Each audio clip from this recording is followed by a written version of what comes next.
Hello guys, welcome to another episode of Dr. Academia. So in this episode we'll be starting off with endocrinology, and the first organ that we are going to discuss is the thyroid gland. In this session I'll be going through the origin, anatomy and the physiology of thyroid gland. So talking about the origin of thyroid gland, those who already know that it originates from the thyroglossal duct. See the thyroglossal duct in this image.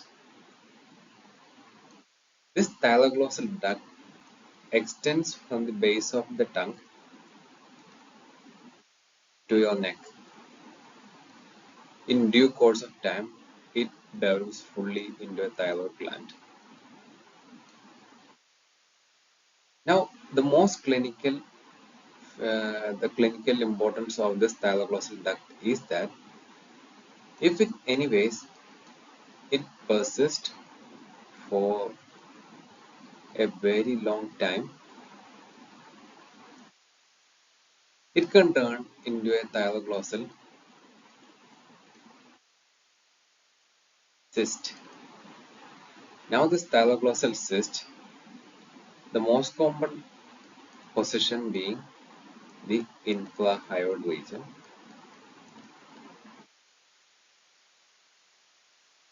So any structure that persists in our body for a very long time, and if it is not of any function, have a very high risk of turning into a carcinoma. Here in case of the thyroglossal cyst, it has a very high risk of turning into papillary carcinoma thyroid. Now to avoid any of these complications, we have to remove the thyroglossal cyst. Now the surgery that we do here is the cyst trunk surgery. Now summarize the points. Thyroid gland originates from the thyroglossal duct. It extends from the base of the tongue to the neck. In due course of time, it forms a thyroid gland. Now, if in any case the thyroglossal duct persists for a very long time, it can form a thyroglossal cyst, and the most common position being an infrahyoid region. The persistence of thyroglossal cyst shows an increased risk of papillary carcinoma thyroid. So, to avoid any kind of complication, we have to remove the thyroglossal cyst, and the operation done here is the cyst trunk surgery. Now, if you see this image, there are four outpouchings on either sides. These are actually called the pharyngeal cleft pouches. The pharyngeal cleft pouches.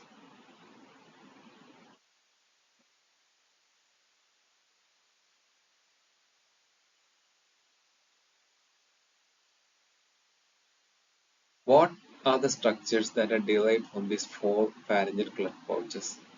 Now, for the first one, the structures formed are medullary cavity,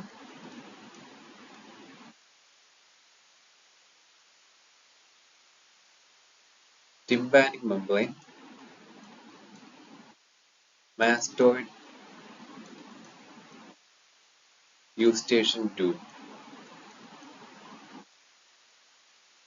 For the second one, epithelial lining of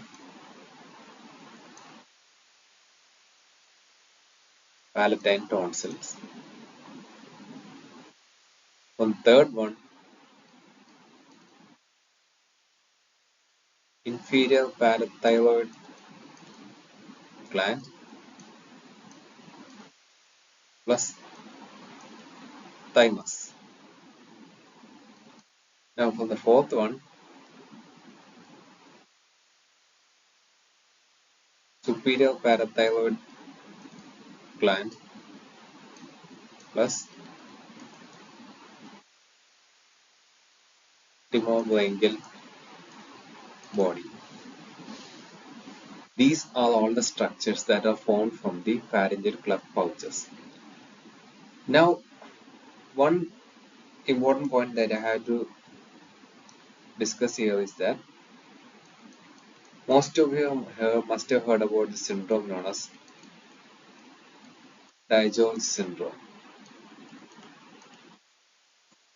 See, in Dijon syndrome, there will be an absence or non-functioning of the third and fourth pharyngeal cleft.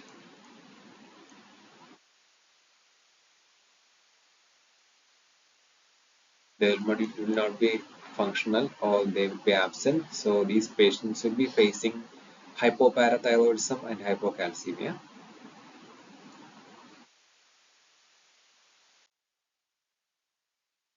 Digging deeper into its further anatomy, see the thyroid gland weighs around 20 to 25 grams, lined by the cuboidal epithelium. It contains follicle that contains colloid which stores thyroglobulin, drains into the second, third, fourth, fifth, sixth, and seventh lymph nodes. Right and left concurrent laryngeal nerve passes in close proximity with the belly ligament. So these two nerves actually runs very close to the belly ligament. So if the patient have any need of doing a thyroid surgery and if we are dissecting the belly ligament, there's a very high chance that the local laryngeal nerve can get injured. The point, an extra point that I want you guys to notice here is that the belly ligament. What is the function of the belly ligament? The belly ligament prevents the downward extension of the thyroid gland. Now, after saying this point, the most common doubt that we all get is what prevents its upward extension? The upward extension of the thyroid gland is prevented by sternothyroid and sternohyoid muscle. Sternothyroid and the sternohyoid muscle. Now, one more point is there. See, when we do deglutition, our thyroid glands moves along with it. So, what structure helps in the movement of thyroid gland during deglutition?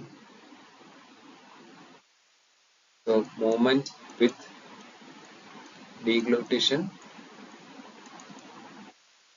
is done by pretracheal fascia. So, the 3 points here is that one, belly ligament prevents the downward extension of the thyroid gland. Sternohyoid and the sternothyroid muscles prevent the upward extension of the thyroid gland, and pretracheal fascia helps the thyroid gland to move with deglutition. Here I have written one term known as Baird's triangle. What does this triangle consist of? This triangle consists of common carotid artery on one side, recurrent laryngeal nerve on the other, and the inferior thyroid artery. See the inferior thyroid artery, the common carotid artery, and the recurrent laryngeal nerve actually forms the three boundaries of the Baird's triangle. Just point here you have to notice is that any kind of dissection or trauma to this area can cause injury to the recurrent laryngeal nerve.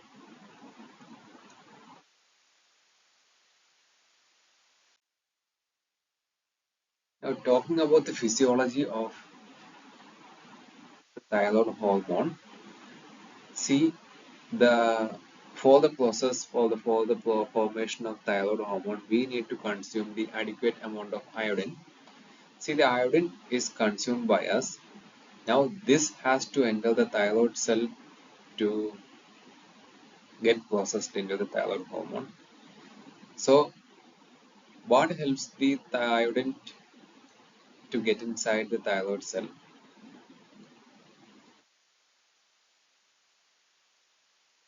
This is facilitated by the sodium iodide symporter. The sodium iodide symporter helps in the intake of iodine into the thyroid cell. Once it is inside the thyroid cell, it gets transported into the colloid via a transporter known as pendrin. And once it is inside, the iodine gets oxidized to form iodonium.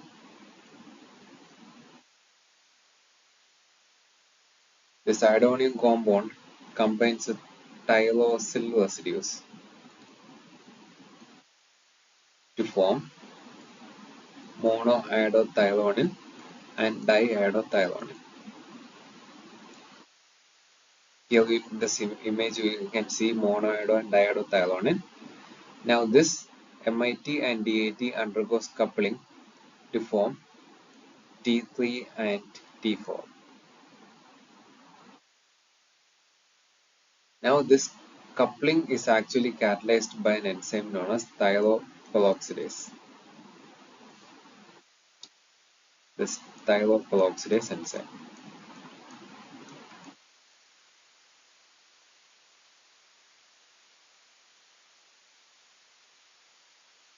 Once it forms the T3 and T4, it gets transported inside the cell and stored for a particular amount of time.